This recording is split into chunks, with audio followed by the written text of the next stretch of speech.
When I'm playing, I don't think, oh, now I should do this, now I should do that. It's kind of more like getting out of the way, getting out of your own way and allowing that flow to happen. I think you have to have confidence and an open mind to be able to do this kind of music. Music came into my life very early on. I started going to Peabody Prep Department when I was 14, and not only studied piano there, but studied theory and harmony with a woman named Grace Cushman, who had a summer camp for young composers. She had us improvise on everything that we learned, and actually I credit that with my being able to do what I do today. It gave me an incredible language and vocabulary I could draw from.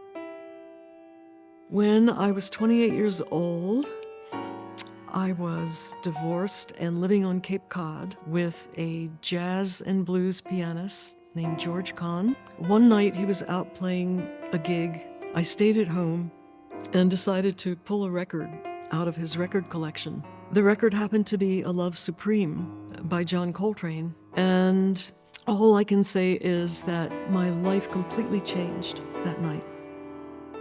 And I thought, okay, whatever this is what my path is. I have to go wherever this is leading.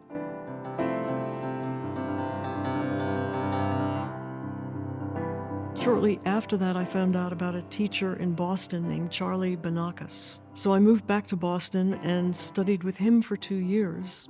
Basically did literally nothing else.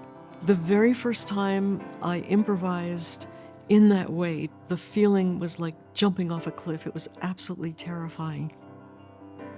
I came to the Creative Music Studio in 1977. The Creative Music Studio was an amazing place because you got to live with, eat with, hang out with these amazing musicians. Every week there would be a different guiding artist who would rehearse their music with the students, and at the end of the week, the students would play a concert, and then the guiding artist would play with their peers.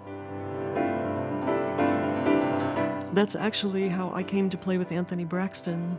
I joined Braxton's Creative Music Orchestra right after that duo concert that we played at the Creative Music Studio. Everything about playing with Anthony influenced my consequent musical life. He would structure the set, but he would never tell you how to play. The thing about Braxton's music is he did not want it to sound perfect. I feel like I find a real place in other people's groups and interpreting their music.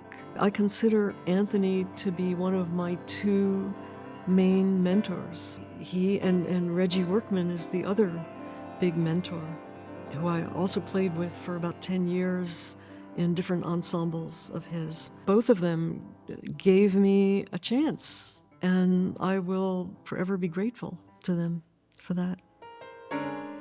In 1992, I was invited to Stockholm to a festival called Solo 92. And for the first time, I heard Scandinavian musicians playing these beautiful ballads. Somehow, hearing that music in 1992 opened a door for me. In 2000, I made the recording Amaryllis for ECM with Gary Peacock and Paul Motion. And that also opened a door for me because up till that point, I had always thought free jazz, free music, energy, this, that. But actually, I realized, oh, free is free. To play something that simple and not feel the need to embellish it in any way, to just be there with it, was a very special thing that I never found anyone else able to do in that way. Teaching has been a very incredible experience for me. It's about recognizing where people are coming from and respecting that and starting from that place.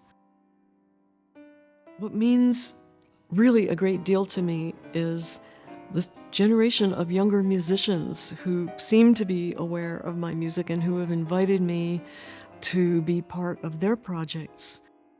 Playing with Tyshawn Sorey was incredible. I found when I played with him that I play very different kinds of things than I played with anybody else.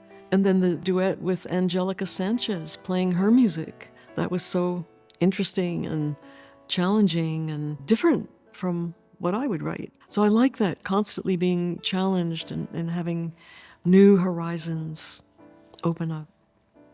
I need that. It's like the music takes you where you need to go.